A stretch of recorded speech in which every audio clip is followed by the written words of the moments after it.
Okay, so here's the deal. I'm a small creator. I have 38 subscribers.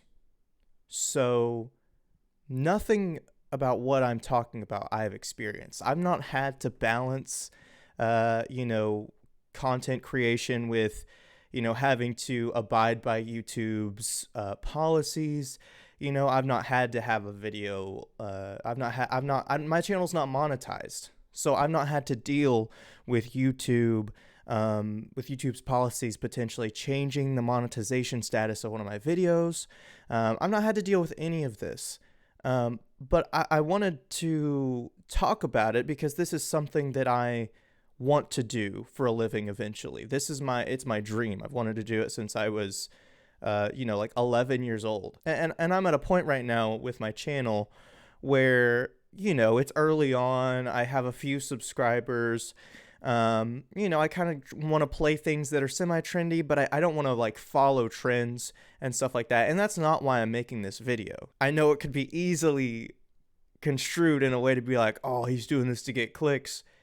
I'm really not, because I don't expect anybody to watch this video. But I want it to be here just in case, because probably pretty soon there are going to start being some serious questions as to should creators be trying to get big on YouTube at this point because of how they're treating their creators. Specifically, over the past month, YouTube has been rolling out some policy changes that have limited monetization on a large chunk of quite a few popular YouTubers' catalog. RT Game Daniel is a great example.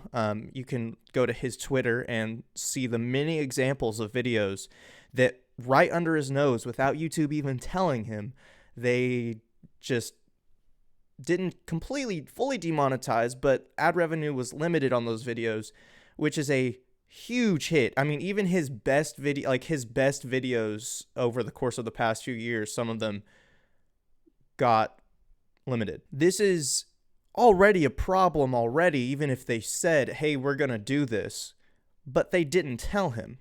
Even his YouTube rep didn't know about it. I know this is a topic that gets mentioned by all the YouTubers, all the big people. They've all come out and said YouTube has a communication problem, and they haven't tried to fix it. Now, obviously, my position on this, as somebody who hasn't had to deal with this, is I hate it for those people.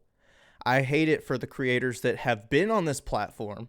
They've been on it during the golden days of YouTube, and now they're getting punished for it in post. I think that is horrendously stupid, because for me, as a creator who's trying to grow, if I have to at this point, if I'm starting from this point, if I have to, I can adjust, I can adapt, right? If I have to blur out gore in a game, I will, right? But those guys can't. Those people can't do that. They can't go back and change. Some of them probably don't even have those videos stored anymore because they're from years ago.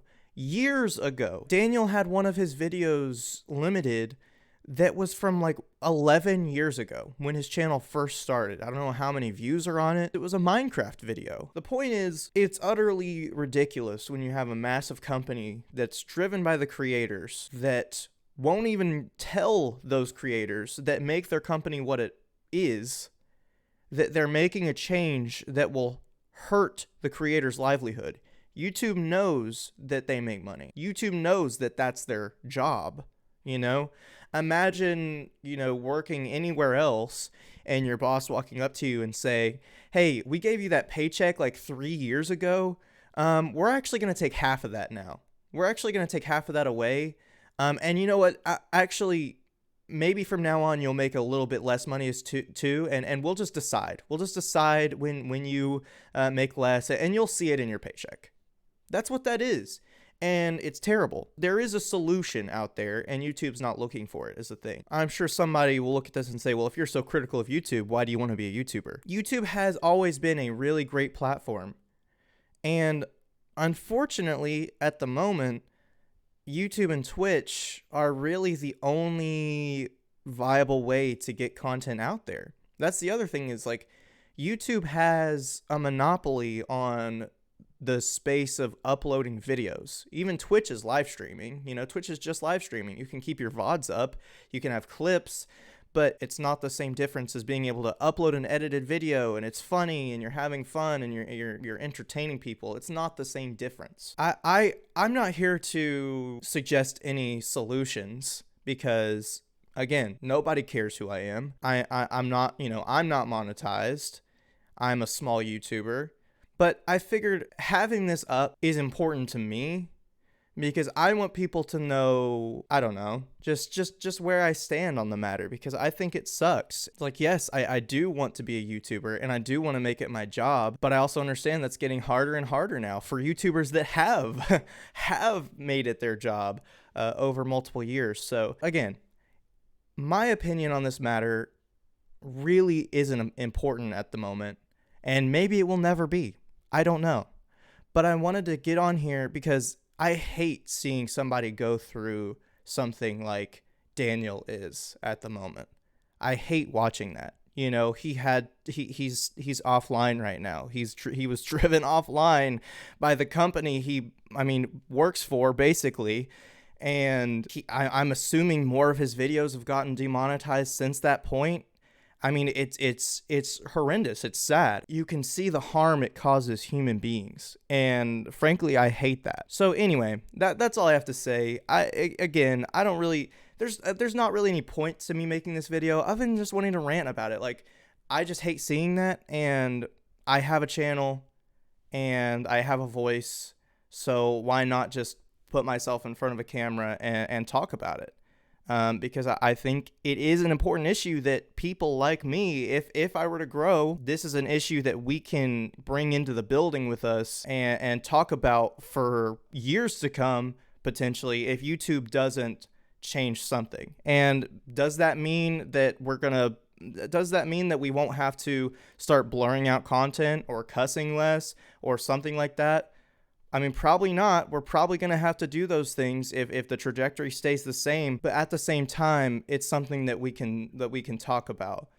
Like, why does YouTube get to determine what is suitable content for advertisers? But if you go and see a gory movie or a horror movie, you're going to see the Coke or the Pepsi commercial beforehand. That doesn't mean they're affiliated with the movie.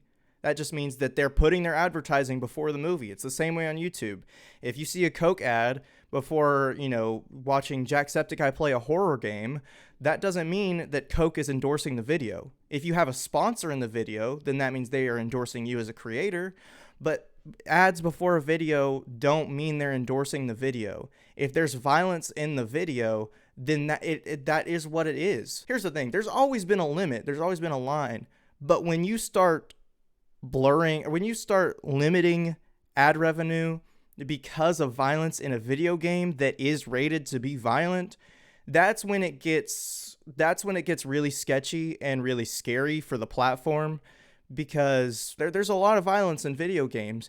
That is a massive part of YouTube's platform.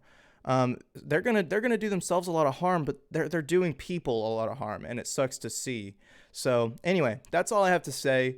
Again, I don't expect anybody to watch this. I'm not doing this for clicks. I just like to rant. I just like to talk about things. So I wanted to talk about this. Anyway, I hope you guys have a great rest of your day, and I'll see you next time. Bye.